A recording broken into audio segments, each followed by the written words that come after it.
All right, hello everyone. Once again, it's Bob Turner, and I'm sitting here with Jeremy Woodward. We're on the Summit podcast.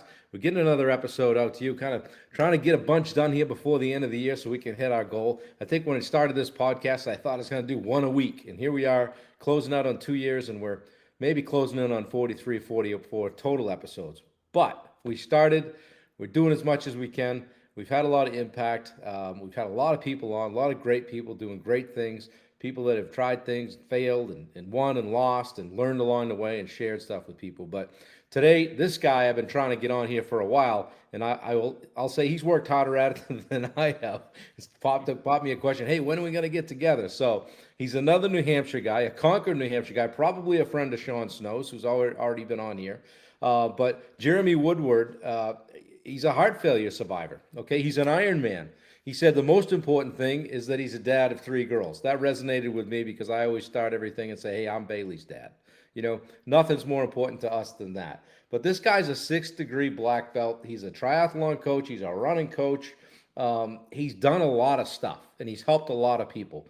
I read on his thing today, I'm veteran of like 5,500 different or 9,500 different training sessions, and he's a personal trainer. He's got his own joint. He started a podcast. He's doing his thing, doing a lot of the same things that I'm doing and try to do over the years. So super cool to have you on, Jeremy. Thanks for coming. Yeah, tell us about yourself. Yeah, man. Well, first off, Bob, thanks so much for having me on today's show. I've been looking forward to this, and yeah, this is gonna like my highlight of my day, man. So, Good. um, you know, the most important part about all of this and everything that we do is we make an impact and have an impact, a positive impact on those around us, our community, and everything that we're doing. Yeah. So yeah, and like you and I are pretty well aligned. I mean, I feel like we could have Sean Snow on here at the same time, and I had a great time with him as well. I Um, love Sean. Sean was actually my first triathlon coach. When I yeah, did Ironman Lake Placid in 2010, yep, he was my guy, man. And yeah, I've looked up to Sean for yeah. many, many, many years. Everything he's done. He is an incredible person and an amazing soul. I always tell the story of me always wanting to beat him. And one year I got close, and it was probably my best year in 2010. In fact, I was there in 2000. I mean 2011. I was there in 10 as a spectator, so I saw you, but I didn't know you. Yeah, But yeah. I always tell the story about thinking I had beaten Sean, and we were in the finishes area together having pizza, and I'm like, I finally beat him, but I wasn't really saying anything about it because just as a sportsman, it was like I beat him. He knew I beat him. So I look at the results like that night, and he beat me by 7 minutes. No kidding. No kidding. Started a different wave. So, but it felt good while I thought I beat him. But anyway, I'm going to go chase him again this year at Lake Placid. So we're going to go head to head, and he's been a big part of me jumping back into it and going at it at least one more time here. And he's been a little voice in my ear chirping at me every day, saying, you can do this. This is who you are, and he's right. So we're gonna go back at it. We're gonna have a good time, and win, lose, or draw. I don't care. We're just gonna go at each other and support each other and have a good time. So That's um, awesome. I will be up there cheering you guys on. I'm planning to go up this year. So, good, good. We'll have a yeah. good time. The goals are different now. I'm 54, so I'm not looking to smash it. I'm looking to go have a good day, good have some fun, and celebrate still being able to do it. You know. Yep. So, so a couple of things I wanted to ask you about today, and just so people know, like take a minute in not in 100 words or less, but there's no way to tell this story in a short way, but tell us a little bit about surviving heart failure and what that meant to you, and kind of where you were then and when and where you're at now.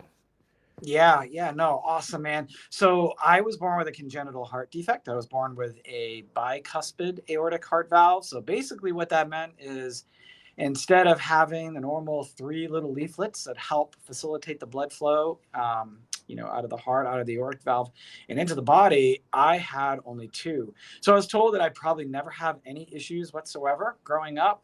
Mhm. It's actually quite common. It's one of the most common heart defects out there. But they did say if you do have an issue, you're going to know, and you will know quickly. Wow. And sure enough, I went through high school, and when I look back on it, like I worked my butt off in high school playing sports. I played basketball, started in karate, but I always noticed in basketball Like I always felt like, I mean, I knew I was working my butt off and working hard, but I always wondered, like, something didn't feel right. And I just thought, hey, maybe I'm out of shape. I don't know, whatever it is. Maybe I'm not working hard enough. So I'll keep pushing the envelope. And, looking back on it, thank goodness I didn't, because I was told that, there is a point that you push too hard and you can cause detrimental damage, to the point where you can die from it. So, now, I was 22 years old, or just about ready to turn 22. I noticed I became symptomatic. I thought that was, consistent with like a flu or something. And then next thing I know, I've got black and blues all over my body. We went in for a couple of tests, and thank goodness for this amazing doctor up at our local hospital that noticed something was up in my joints. All my joints were black and blue, and that was consistent with endocarditis. Bacterial endocarditis. And so we did it's called the transesophageal echo. Basically, they take a microphone, they stick it down through your mouth, through your throat, and right into the heart, and they can see everything. And they noticed a huge abscess on the valve. And it was something further beyond than what our hospital could deal with. So they immediately shipped me to Boston, Massachusetts, the most expensive vehicle ride I've ever had in my life. It was crazy. And so I go down there, and they determined like I had the bacterial endocarditis. The only way to treat it was open heart surgery at 22 years old. And with that, it would be, a short recovery afterwards. But, I was given an option. They said, you can either have another tissue valve or you can get a mechanical valve. Now, the drawback with getting a mechanical valve is that you're on blood thinners for the rest of your life. Right. I was still, even though I was 22 out of high school, I was still participating in, athletics and sports and playing like intramural basketball and all that stuff. But I was also heavily involved in karate and competing and fighting and all that. And so I opted to go with the mechanical valve. I'm like, I'm going to take my chances with this. I'm 22 years old. I'm invincible. I'm whatever. This is a little, setback now, and I'll figure it out. So we went in. I got a tissue valve. Didn't want the mechanical. Didn't want to have to deal with all that. And they gave me basically they gave me a span of about 7 to 15 years that the valve would likely fail. And I just said, fine, I'll deal with that later on. And sure enough, 7 years, almost to the date of when I had my first heart surgery, the valve began to fail. And this time though was different, Bob, because the symptoms were very different. I attributed it to starting a new career. I thought it was a stress because I started to gain weight. I went, normally I'm about 175 pounds, and now I'm creeping up to like 185 and then 190 and 195. It just kept going up in a pretty short period of time. And then there was a period of time in over like 2 months or so, 2.5 months, that it went up considerably. Like I went up to 210 pounds. Wow. My legs, I mean, I put a pair of sweatpants on and they looked like cycling tights on me. It was pretty bad. Stomach was huge, and turned out, my body was in the beginning, it was in the, not even the beginning stages of heart failure. It was in the middle toward the end of stage heart failure. Wow.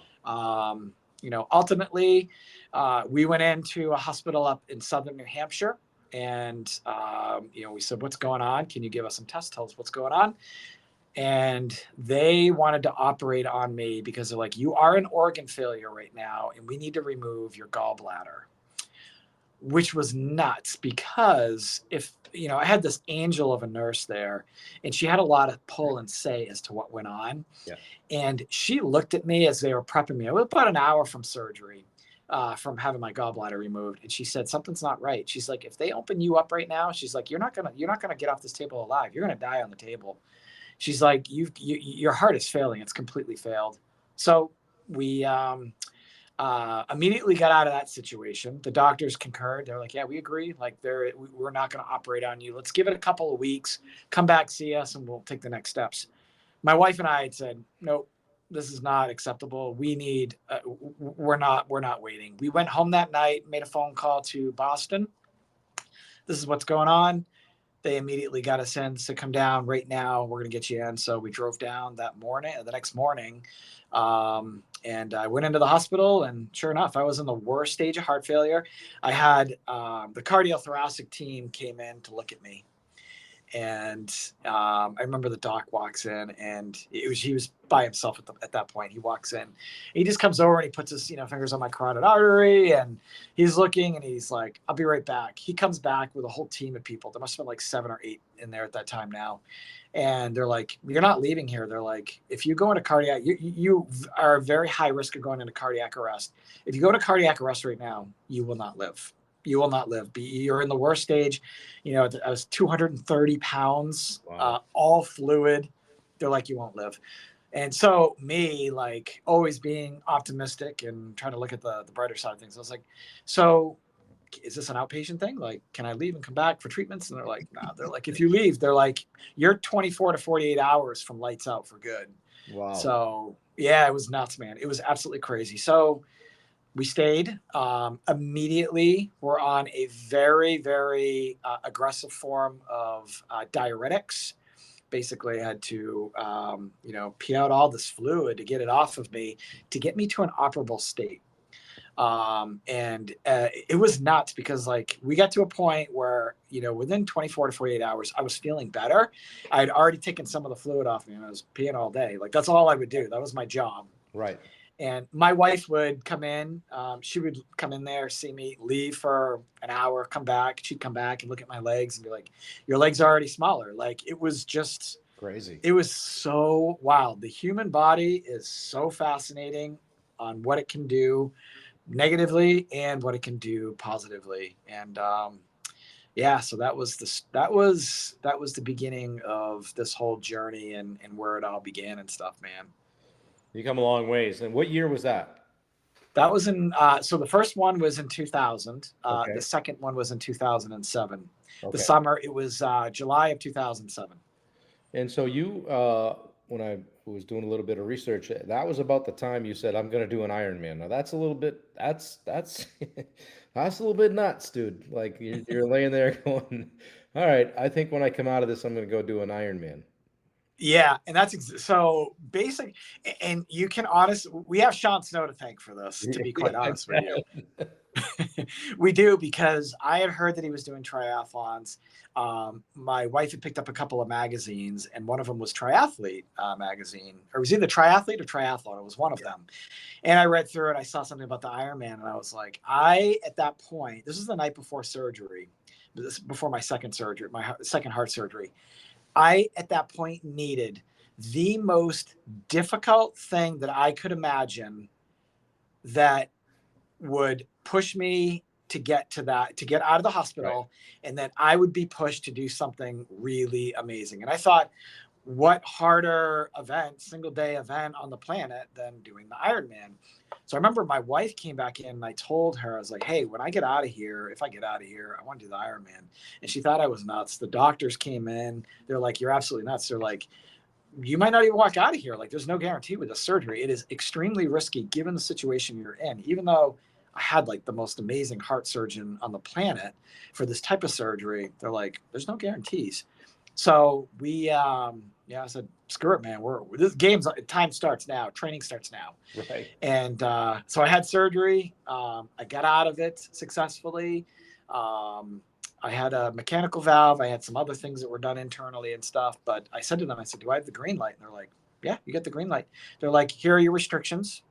You need to find a local cardiologist in New Hampshire that's going to agree to all this. They're going to keep track of your care. Yep. And yeah, we're good to go." So yeah, it was pretty awesome. I made that goal the next day after surgery. I got up, started walking around the ICU. 1 lap first day, 2 laps second day, 3 laps third day, and then I ended up staying in the hospital 3 weeks post-op because we had some complications with Imagine. the INR, because I'm on mechanic. I got a mechanical valve. I'm on INR, and I'm sorry, I'm on. Um,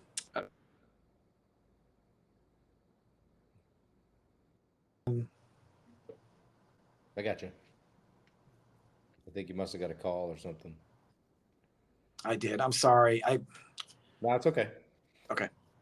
We got you. Okay. So because I had a mechanical heart valve, Yep. I was put on Coumadin, and my body just was not responding well to it. So we had to figure out a way to work around all of that, in which fortunately we were able to. And said, yeah, let's do this. So I walked out of the hospital, and training started. It started that day. And then so it was that was '07, you said. So Correct. then Yep. in 2010, you crossed the line at Ironman Lake Placid. I did. And what was really awesome about this, Bob, was that it was almost 3 years to the date of my heart surgery. And it was when I went through the finish line, one of the head cardiac nurses that had taken care of me in the ICU, her husband was competing. He's a total stud triathlete, and he was competing at Ironman Lake Placid, and I got to see them as I came across. It was pretty cool. She's probably like, "What are you doing here, dude?" You're nuts, man. Yeah, it was wild. It's been a wild ride since. So, Yeah. one that has So taken me places I never thought it would take me. yeah, isn't that funny? I mean, Ironman does that to you. Triathlon does that to you. I mean, it's even with my contracting business, a lot of the guys that worked with me over the years would say, "Hey, how come everybody we work for has a carbon fiber bike hanging in their garage?" You know, and I'm Yeah, like, "Because those are the people I see on the weekends." You know, yeah, so so you've got quite a story, and you become part of the Ironheart Foundation, and you do personal training. It's live life to the fittest, and so you're doing a lot, dude. You're staying active, right? Like you're not somebody that hey, you got this new lease on life, and you're just tiptoeing around. Okay, so there's probably some people that have dealt with what you're dealing with that don't dare to move, and here you are out knocking off Ironmans and triathlons and 6 Boston marathons. that is correct. Yep. Um, Jesus, like your cardiologist must just be going like this, like, dude, like, what are you doing? But I mean, tell me about that mindset about like, you know, I'm living for today, right? I mean, clearly you are. Absolutely. And so it has not been an easy ride, like literally, no pun intended, right? Right. So, one of the things that the cardiac team down in Boston had said, they said, you need to find a cardiologist who will back and support you with all of this. Hmm. So, when I came back here to New Hampshire, I went and interviewed with a couple of different cardiologists. And the first two, they were like, no, no, no. They're like, you can't do this. They're like, okay, we want you to exercise, we want you to walk, blah, blah, blah. But no, no, triathlon, Ironman, not a chance, no way. And then I was referred to somebody, and they said, this is your guy. This is the guy you want to talk to. I went in there, I told him what I wanted to accomplish. He said, okay, done deal. He's like, as long as your echo, your EKGs, everything comes back clean, he's like, yeah, you're good. We're in. He's like, and I'm on board. And he's like, I wish more people in here would be doing the same, because a lot Wow. of people that come in here are in a very, very different situation. So I've had his blessing ever since. He's an amazing cardiologist. And yeah, so his name Dr. Carl Fier. He's in Manchester, and he used to be a triathlete himself, so he Wow. gets it. He understands it, and Yeah. Yeah. I've been able to do all these races and get there. Get his blessing, and the thing is too, like, yeah, I want to push myself and I want to take it to the next level and whatever, but I also do it because I can, Right. and want to inspire those around me that no matter what you might have going on, like there's always a little bit more you can do, and you can do it. So Yeah, and think of the message you're sending your kids, right? yeah, yeah. Pretty So cool. I recently just competed at Ironman Arizona. This was about 2.5 weeks ago. And my whole thing with that was, I've got three girls. I have a 15, a 12, and a 6-year-old. I wanted to see them. I wanted them to see me, make that commitment to do this race, Hmm. follow through with it, and cross that finish line. Because when life gets hard for them, it will, they'll remember that day. Like, my dad did he trained for an Ironman during a very hard and stressful period of my life. He also, he did this race, and he committed to it, made it happen. And, this race was very different. Ironman Arizona was very different for me than Ironman Lake Placid on so many levels. In what way? The girls understanding what it's all about, And when I did it prior, it was about me, overcoming a major challenge of heart surgery and heart failure and getting across that finish line. This time, okay, I've already checked that off the box. I know I can do Right. that. This time it was life has been extremely difficult the last few years, especially the last year and a half. So many changes, moving sold our home, moved my studio, all these different things. It has not been easy. I wanted to quit 6 months ago when I signed up for the race. I was just telling a friend this the other day. I wanted to quit every single day. I wanted to just say, you know what? Now's not my time. Next year I'll do it. I'll get in next year. It's fine when life is a little bit easier. And I was like, screw that, man. Life is not going to be easier. Something else is going to come up. I got to get this done. I want my girls to see me do this. That was my driving force. That's awesome. How did it go? Tell me about race day. How did it go? And that, what was your mentality? And were you up? Were you down? Did it go well? It was challenging to be expected. There is no, somebody said, "Oh, they're easier Ironmans." I don't know, but I think that's a bunch of BS. There are no easier Oxymoron. Ironmans. Yeah. Yeah. Ex- right? Exactly. So yeah, there were no easy Ironmans, and this one was not easy at all. If you look at the elevation of Lake Placid, it's 7,800 feet of climbing. Arizona's 22, I think, 2,200 feet of climbing on the bike. I got in the swim. I actually panicked in the swim. I'm not a fast swimmer That happens to me. whatsoever. Like that happens to me. So I've started races just slowly, walked in at the back of the pack, take 10 strokes and be going, and I'm like, what is going on here? Come on, we've done this before, you know? Exact. And that is what happened, man. I'm like, I did not Yeah. travel out here to have my day end, and I haven't even gone 50 yards yet. I was like, how? Yeah, you watch Oh, all the swim caps go by you. You're like, what are we doing here? you should have. I had a conversation with myself, and you should have heard the conversation. If anybody had heard the conversation, I was like, Jeremy, you blah blah blah blank blank blank. Get your butt in gear. Let's go. Right. And so yeah, I got out there and made the 1.2 out, turn around. It was actually very enjoyable after that first 7 minutes of just absolute panic in the water. Got on the bike. Bike first lap was pretty decent. Second lap, the winds picked up a bit on the return. Typically on that course, it's a bit of a climb out. It's a false flat out. You make the turn. It's 3 loops. You make the turn. You come back and you get a nice fast ride back. Second and third lap, it was slower on the way back than on the way out. The winds kicked up. The third lap, the winds were 25, 30 miles per hour in your face. Yeah. Yeah, it was terrible. But, got off the bike. I was happy to get off the bike. No mechanicals, no issues. Got on the run. My girls saw me. They were like super happy. And I had told my wife, I said, I get off the bike. My feet hit my feet hit the ground. We're We're good to there. go. We're We're there. there. Yeah. And sure enough, it's a 2 loop run. I enjoyed every minute of the run. There was a point where I really didn't enjoy it at mile 19-ish, 20. I was like, I had nothing left in me. I was done with the aid station. I was done. I was like, so I walked miles 20, 21, and 22 and a half. And I enjoyed it. I got back. I was like, you know what? I'm enjoying this. This is good. I made all the cutoffs. I'm gonna finish. Like I could crawl and I'm gonna finish. Right. Whatever. And they crossed that finish line. It was pretty awesome. The girls were so happy to see me come across, and Yeah. I'll never forget it, man. To me, sometimes like I've always been fortunate enough because I've been, I've trained hard and done all that and not having to deal with some of the stuff you've dealt with. But I've always, my thing was like, I'm not putting any glow sticks on. I finish in the daylight, right? Yeah, yeah, Some of those people that are out there, I mean, the people that are out there, they're some of the toughest people on the course that day. They're people out absolutely. in the dark. I mean, I'm like, I've been fortunate enough to get in fairly reasonable, and they're just firing up the generators and the light trees and all that. And I'm like, oh, I do not want to be out here late night. And Yeah, I've been, knock on wood, been very fortunate that way. But yeah, I mean, those are the real stories. The guy that's coming across 16, 17 hours, and they've all got a story. You know what I mean? Life, absolutely. and everybody takes a little different, something different from it. You know, how did you find the training?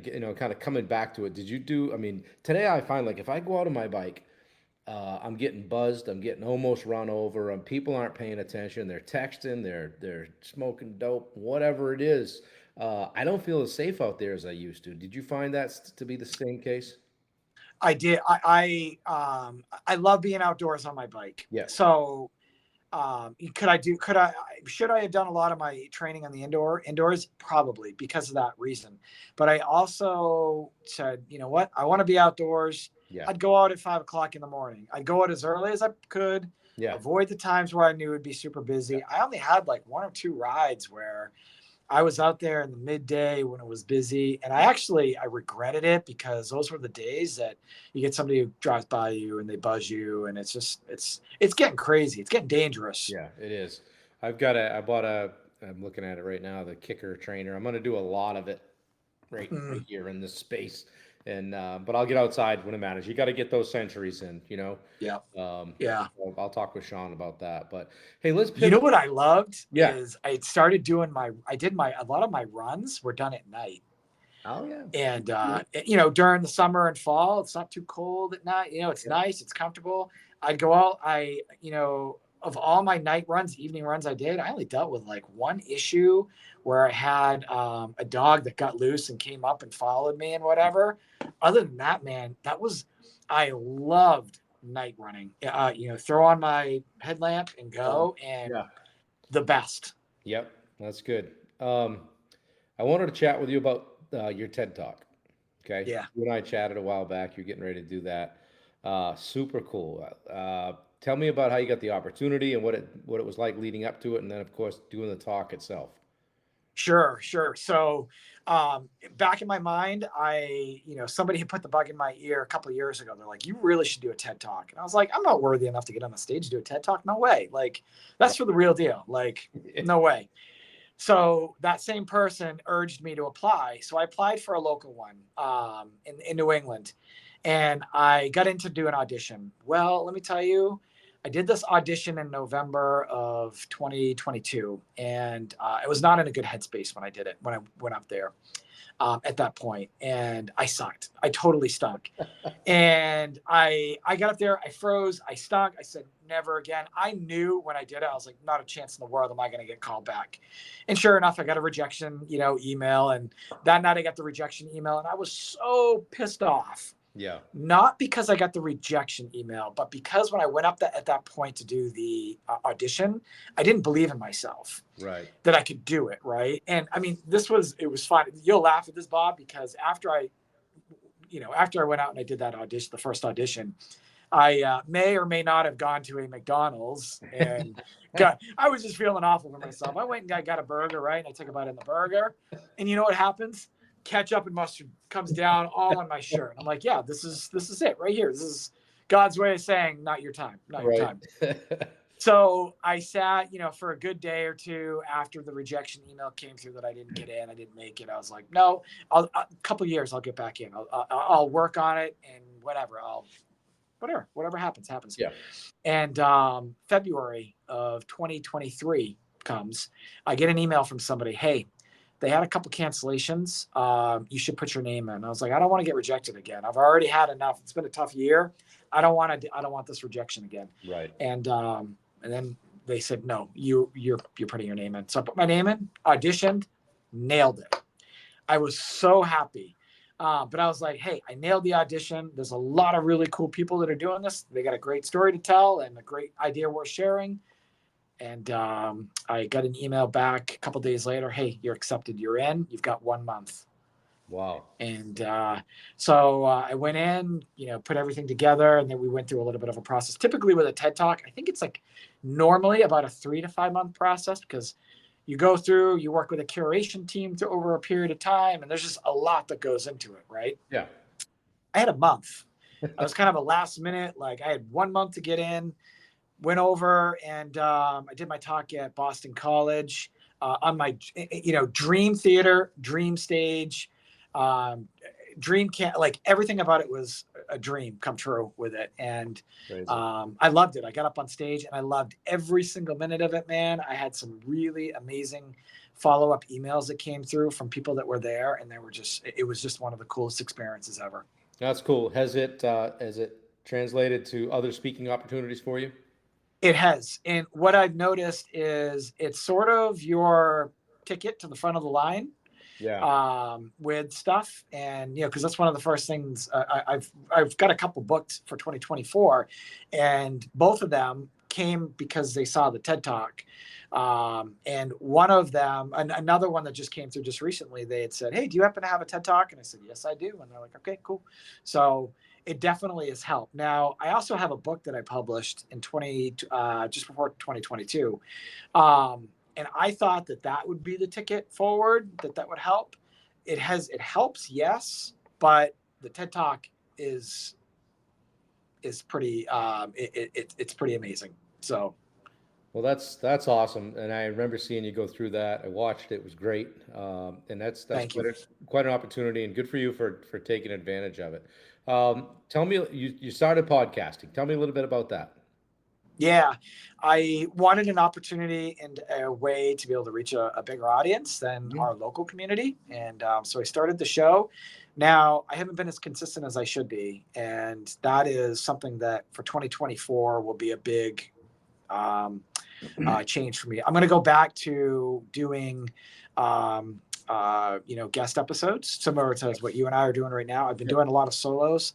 I've had some amazing guests on there. I had Iron Cowboy on there, No kidding. and yeah, oh man, he was awesome. And he and I become friends. He's a good dude, great guy. Um, and I want to do more of them with the guests. So the plan is for 2024, a guest episode every other week, and then my solo episodes every Friday. It's tough. It's work. Yes, it is. Behind the scenes, like we'll take this recording after, chop it up into some clips. I'll give Jeremy some. I'll put it on YouTube. Then you got to take it, put it on Podbean, and blow it up to Apple Podcasts. And it's like, Yeah, it's for a hard. 54-year-old guy that's types like this, it's that it could be a challenge. You're like so you almost need an admin for this stuff, but. Cool. I mean, you and I are aligned a lot that way. We're trying to do some of the same things, and I think probably the recurring theme is that we both really just like to help people. Would you agree? Absolutely. Yeah, and 100%. Yep. it's a good spot to be. And what's your overall mentality today? Here you are. How old are you now, Jeremy? 45. So 45 years old. You've got this stuff in the rearview mirror, but you're probably driving along, taking a look up every now and then. If I if it were me, I would be. How do you live today, and what's your general mindset around the heart condition and that stuff? Is there anything you can't do, or and any of that stuff? So after my second heart surgery, I had a period of time where I very much lived in fear that I would have to do this again. Right. Um, and it set me back in a lot of ways because I wouldn't go out and do I spent a lot of time, running on a treadmill because I was like, I don't want to run outside and hit by a car because being on blood thinners, you are at a risk of Mm. you get hit by a car. And Yeah. if you're not near a hospital, you're in trouble. Yeah. Um, Sure. so I lived in fear that way. But then somebody said it to me perfectly, and you just said it too. Like looking back in the rear view mirror, like you get in your car, you're just as at risk of getting into an automobile accident as you are other things. Yeah. Can't live in fear. And when I had my first and second heart surgery, I didn't have any children. I do now. Right. So, I think twice about when I'm on my bike and I'm going down that hill, whereas before it might be like 45 miles per hour. Now I'm like, white knuckling and holding on to that sucker as I'm going down. I Right. have no reason. I have nothing to prove. I've done it. Right. Right. Yeah. Those are the big things that I worry about. Being on blood thinners, I have to manage my blood. I've got to keep it within a certain range. My INR is 2.5 to 3.5.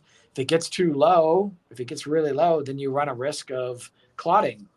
If it clots, man, like it's lights out. Your time on this earth is over with. Right. Gets too thin, then you run the risk of bleed outs. And Right. I've only,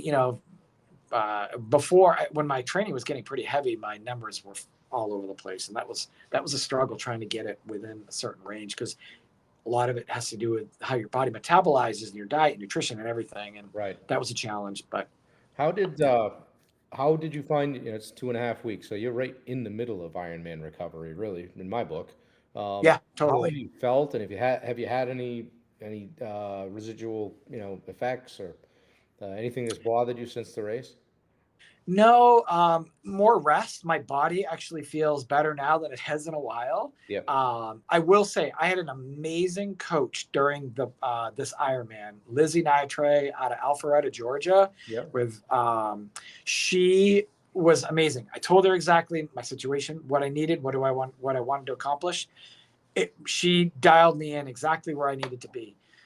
But in terms of the recovery now, um, I've done 2 runs since, a lot of walking, Yep.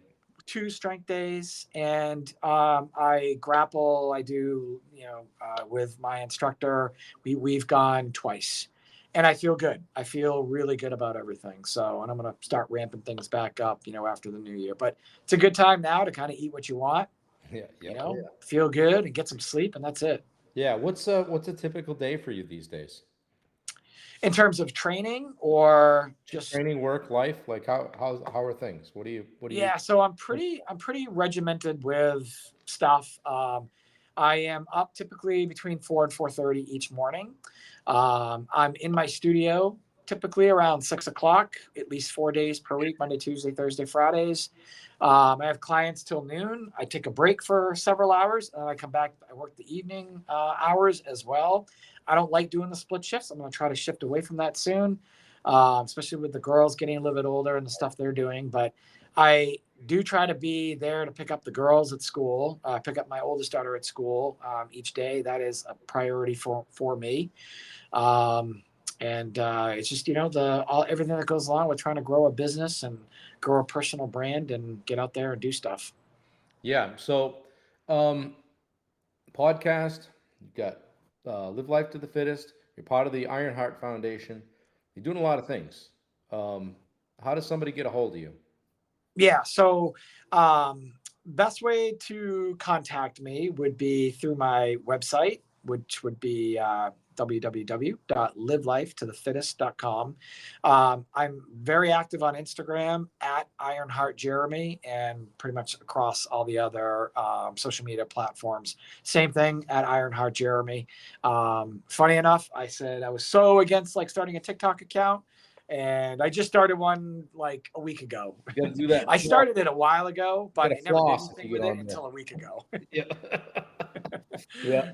That's funny. So, and it's actually, I've noticed it's a really good platform for some messaging, video, whatever, and all that. And You got so to be yeah, that's everywhere, you know, yeah, you got to be everywhere, brand man. stuff. So, what's Yeah. I mean, you're 45 years old, got a couple of Ironmans under your belt, multiple endurance events, marathons, and that kind of thing. What's the future hold for you athletically?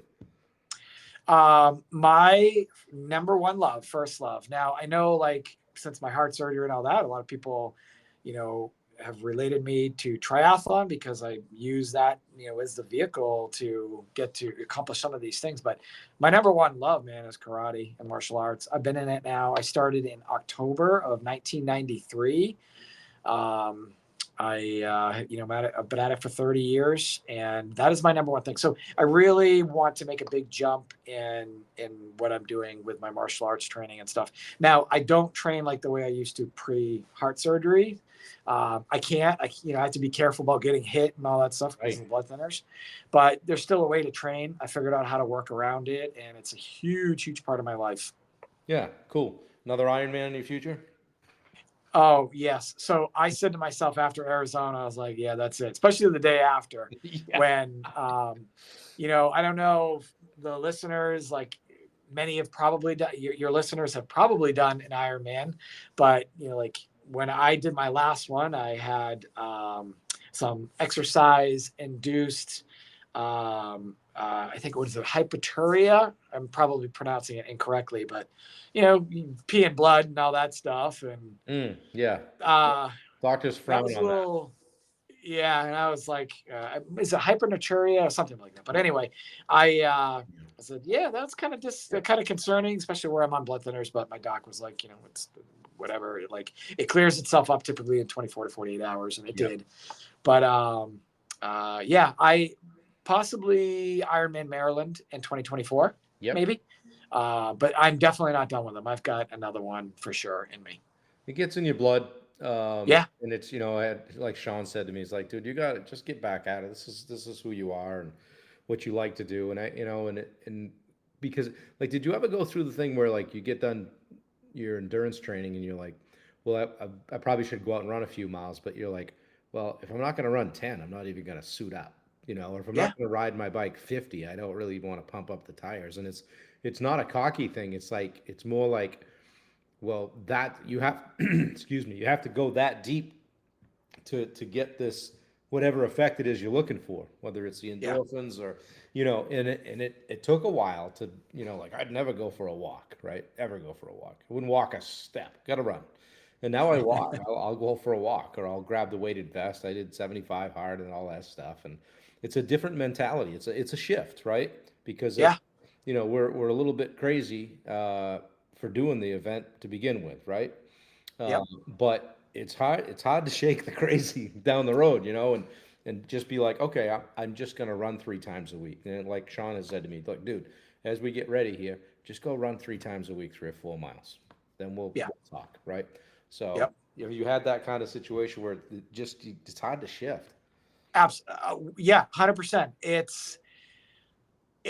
there's also, there's a lot of research too, like a lot of athletes, whether you're doing an Ironman or you do the Everest, the 29029, some of these really huge things, like you get depressed afterwards. Right.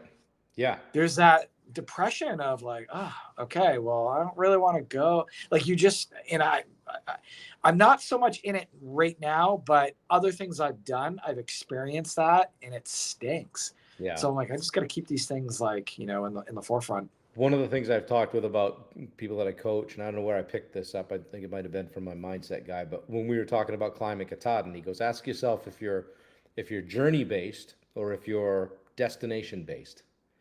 And I Mm, feel like there was a time when I was more destination based where, hey, got to get to the finish line. And I've really kind of shifted to journey based. Like even when I hike or climb like Mount Washington or whatever, I find I'm turning around more and checking out the scenery and really just enjoying whoever I'm with or what we're doing for the day and not necessarily needing it to be how fast can we get up and how fast can we get down or right. what's my Ironman time. I want to go under X amount of hours. And it's really now about the training, about the people I meet along the way, and how many Yep. people can I impact in the process. Absolutely. I totally agree. Yep. It's a balance to have because we're wired competitively. Like, Right. yeah, Yeah. but I know for me, like I have to, like I would love to be able to go out there and push myself to the absolute limit and do a 13-hour Ironman, 14-hour Ironman. It's kind of out of the question for me to be able to do that.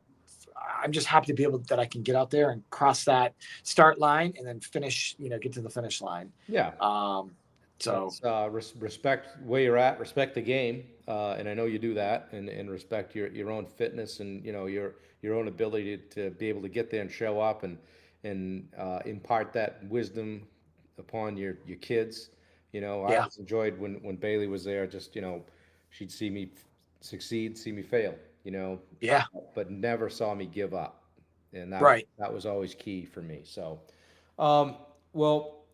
Geez, it's been fun having you on. I've enjoyed it. I always kind of let somebody have the floor at the end and just say, you got a bunch of people that'll see this over time. And I load it onto my whatever, the YouTube and Apple Podcasts. And, if there's somebody out there that's dealt with something similar to you, or even somebody that's struggling or trying to set goals and trying to reach the next level, what would you say to people that are watching this? To believe in yourself. That has been my motto the last couple of years. Now it's shifted. It was, I've had some other thoughts about various things over the years, but the last year and a half, 2 years, it is to believe in yourself, whatever that goal might be. If you are dealing with a cancer diagnosis or a heart disease diagnosis, whatever it might be, Hmm. believe in yourself that you can get through this because that power, that mindset, everything will get you to where you want to be. That's good. I talk a lot with people about finding their edge. That's kind of my thing. Is what's your Mhm. edge? And it sounds to me like your edge is believe in yourself, that you believe in yourself. And it wasn't until you found that, even like with the TED Talk and all that, that things started to really happen for you. Yeah, absolutely. And, I started signing off on all my emails I use it on my social now. I use dream, believe, inspire. And it all came back to the whole believing in yourself. Like, believe that you can dream it, believe that, you can believe in yourself. And of course, believe that you can inspire yourself, but inspire everybody around you. And it's very, very, very powerful if you can believe in yourself. Well, hey, are we going to get you up to Southern Maine here January 12th for my event? I saw that yesterday or a couple days ago when you put it out there, and it's a Thursday, right? That's a January 12th, a Friday. It's a So, Friday. yep. So check Yeah. your schedule. We'd love to have you. I love to have people like you in the mix, and it'd be good to just connect, and maybe we get Sean Snow to come as well. Oh, that would be awesome. Great reunion right there. Yeah, for sure. We'll find something to compete at. Totally. Yeah. Well, dude, thanks a lot. I mean, this has been good. It's good to finally connect with you, get to know you a little bit. We've crossed paths a number of times without even knowing it, and chased the same people Mhm. around race courses in Southern Maine, New Hampshire, and wherever. So it's really good to get to know you and call you a friend. Thank you for taking the time to be on today. And I'll have this uploaded real soon, and you can share it out and use it how you see fit as well. So thank you very much. Yeah, thank you for having me on. This has been an awesome, like I said, this is the highlight of my day today, man. This has been Well, incredible. good. So thank you. What a way to end the week. Totally. All right, brother. Thanks. I hope to see you soon. Appreciate it. No problem. You Guys, got it. it's been Thank you. Jeremy Woodward. He's with the Ironheart Foundation. He's got Live Life to the Fittest. Like I said, he's into martial arts. He's a 6-degree black belt. He's done a whole bunch of stuff. You can find him on the social. I'll put the links and to his website and all that stuff in the show notes, as they say. And we look forward to crossing paths again with you real soon. Thanks again, Jeremy. Thank you. Take care.